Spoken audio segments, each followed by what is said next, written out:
অতিথির ওয়াক্ফে করলাম, আস্তাগফিরুল্লাহ। আমি কি কোনো দলের নাম বলেছিলাম, কাউকে গালি দিয়েছিলাম? দাঁড়ান দাঁড়ান দাঁড়ান, আমার ভূমিকার কথা শুরু হয়েছিল 3.5 হাত মাটির কবর দিয়ে। যুবক ভাইরা বলো, আমি কি কোনো দলের কথা বলেছি? আমি শুরু থেকে নিয়ে আমার বক্তব্য বিএনপি ভালোবাসে। আল্লাহর কোরআন দিয়ে আইন চলবে, এটা কোনো রাজনৈতিক কথা হইতে পারে? এটা মুসলমানদের কই যাবে? আগামী সংসদ চলবে কোরআন দিয়ে। সেই প্রমাণের পেছনে একটা থাকবে না। কেউ যদি কথা নেয়, তোমরা আমার বাংলার যুবক ভাইরা ওদের বাবার নাম ভুলা দিবে। বাংলাদেশ চলবে আল্লাহ কোরআন দিয়ে।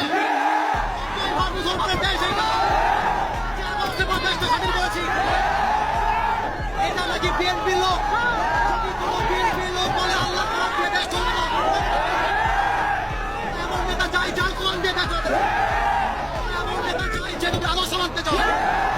এরপর থেকে লাস্ট কথা, লাস্ট কথা শোনো, বগুড়া বলে কথা নয়। যেখানে যেই নেতা কথা দিবে তোমার প্রাণের বাজার।